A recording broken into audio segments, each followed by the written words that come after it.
saw it, I was like, wow, man. He was really enjoying his life, and they got taken away from him. So it was then that I cherished the smile.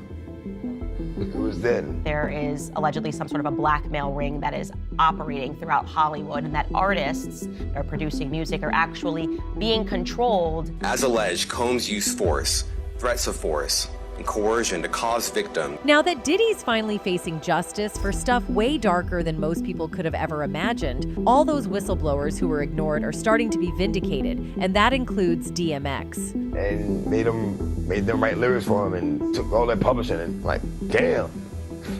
I'm glad I didn't, you know, like, you can keep that. And we went to, like, as soon as they got signed, D was like, yo. For years, DMX was out here trying to tell the truth about the industry. He warned people about the shady power players pulling strings behind the scenes. A lot of the love I had for wanting to be a part of the industry is not there anymore. I don't even associate myself with the industry, you know what I'm saying? I'm not an industry artist. Most folks didn't want to hear it, but suddenly everything DMX was saying back then doesn't sound so far-fetched anymore. So what did he know about Diddy? Was it more that we know? Let's get into it. DMX was labeled a problem in the industry because he refused to stay quiet or play the game. And now, with all these masks slipping, especially Diddy's, it's clear DMX wasn't just ranting. He was revealing. Now, you got issues with the industry. What's going down with the industry, dog? The industry is full of a sucking, riding, bending over the desk ass straight up like that. There's even an old interview making the rounds again where DMX straight up said that Diddy was R-wording his artists. Some folks say maybe he meant financially, like Diddy was robbing them blind. But others think DMX meant exactly what he said. And with all these disturbing allegations now surfacing about Diddy, allegedly forcing himself on artists, it's looking more and more like DMX had been telling the truth all along. DMX and Diddy used to be tight, like really tight. These two were basically inseparable at one point, doing shows together, hyping each other up, always having each other's backs. DMX even saved Diddy's life in Chicago, but apparently that still didn't stop Diddy from doing him dirty. These had the nerve to tell me one time, I said, yo, why I can't have two videos playing at the same time? Oh, because we don't want your videos to compete with each other. DMX actually opened up about how Diddy backstabbed him, and this was after DMX went out of his way to help him. So what really went down between these two? Well, they had history, deep history. That whole Chicago incident where DMX saved Diddy, DMX thought that meant Diddy would be ride or die for life. He figured they were solid now, and maybe even expected Diddy to hook him up with a record deal or sign him to his label as a thank you. But nope, Diddy didn't return the love. In fact, he straight up ignored everything DMX did for him. No contract, no deal, not even a shout out. And to make it worse, Diddy didn't just pass on signing DMX, he disrespected him by saying his voice was bad. So yeah, not only did Diddy turn him down, but he made sure to do it in the coldest, most hurtful way possible, despite everything they'd been through. He openly went against powerful industry figures like Diddy and Jay-Z and their even more powerful puppet masters. In one recently resurfaced interview, X seemingly tried to expose Diddy, alleging he was doing some seriously shady stuff with his artists. But then I turned on TV, I ain't gonna say no artist names, but they got 3 videos back to back. Exactly. I'm like, you feeding me? Then, in another interview, DMX spilled how Diddy initially gave him the cold shoulder when it came to a deal at Bad Boy. But when Diddy heard about the offer Def Jam was dangling, suddenly he was all about keeping DMX in the fold. Word on the street is that DMX wasn't feeling the vibe with Diddy because he caught wind of some messed up stuff going on behind closed doors at Bad Boy. He was like, his voice is too rough, he's not marketable. Didn't like it, but I had to respect it. Let's make some noise from Puff. He said, Rough Riders executive D told Puff, if you like the locks, you're gonna love X, I spit, or whatever, and he was like, his voice too rough and you're not marketable. I didn't like it, but I had to respect it. Even though Diddy's comments stung, DMX took it like a champ. He didn't throw a fit or anything. In fact, he actually appreciated that Diddy kept it real. DMX was like, well, at least he didn't sugarcoat it. He respected that Diddy had the guts to say it straight to his face instead of talking behind his back. Told me to my face, he said, you know what, your voice is too rough and you're not marketable.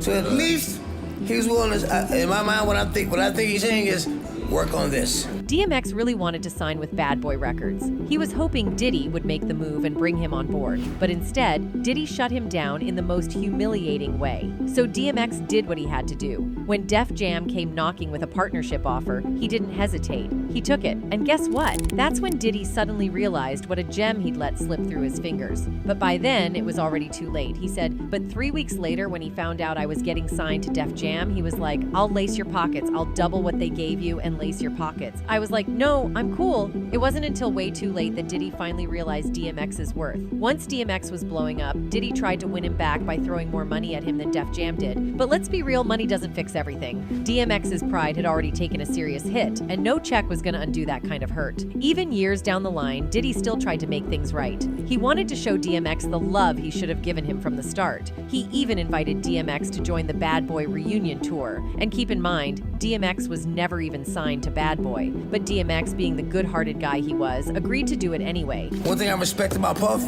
one thing I respect about him in real is that at least he told me to my face. DMX had a bad feeling about Diddy long before things hit the fan. And allegedly, it's because he'd already heard whispers about what was really going on behind the scenes at Bad Boy Records. DMX allegedly suggested that Diddy's introduction of Pink C into Biggie's life may have played a role in the rapper's untimely death. But this warning wasn't just about According to DMX, Biggie was not just a friend or business partner to Diddy. He was a pawn in a much bigger game. DMX believed Diddy manipulated, controlled, and exploited Biggie to cement his own rise to the top. And the pink coke trend was just one piece of that control. Made them write lyrics for him and took all that publishing and like, damn. I'm glad I didn't, you keep that. And we went to like, soon as they got signed. In the entertainment world, Pink C has become a whispered legend, a designer glamorized at exclusive parties and used as both a status symbol and a tool for control. It creates an intense high with euphoric and addictive effects that leave users dependent and vulnerable. DMX suggested that Diddy not only indulged in this himself, but also used it to manipulate those around him, including Biggie. As the rumors go, Biggie, like many artists caught in the whirlwind of fame, might have been given the without understanding its full impact, making him easier to control, more compliant, and less likely to challenge Diddy's authority. What you heard, what you saw, after this dude that lied to his mother, that's trauma, bro. But with all the disturbing stuff coming out lately, it's hard not to wonder if he meant something way darker. And honestly, it's looking more and more like he did. And it didn't stop there. DMX also hinted that some rappers in Diddy's circle were literally doing anything to get signed, even if that meant bending over for a deal. Around that same time, DMX started putting other rappers on blast too, calling out folks who were playing the industry's twisted little games and doing shady favors for label execs just to get airplay. He saw it all and wasn't afraid to speak on it. They got this new breed of rapper that's paying DJs to play this. Right. You know what I'm saying? They sucking the record label executives, and it's like there's too much of that going on. And let's not forget his iconic track, The Industry, where he really broke it all down and exposed how the music business actually works. Fast forward to 2025, and DMX's words are hitting harder than ever. It's wild how much of what he said 20 years ago is now playing out right in front of us. But instead of listening, the media dragged him through the mud. He was constantly labeled unstable, addicted, violent. There was always some troubled rapper headline about him. And even when he passed in April 2021, the New York Times couldn't help but disrespect him one last time with a headline that read, DMX, top-selling but troubled rapper D's at 50. DMX wasn't just speaking out, he was taking a stand. He openly criticized Diddy and straight up refused to go to his parties, which in the industry was basically a declaration of war. He wasn't playing the fake game or rubbing elbows with people he didn't trust. And when you look at it now, it seems like DMX knew something, or at least had heard enough to want no part of Diddy's world. I ain't with all that in the club, throwing it up and all that bullshit. I ain't got time for that man.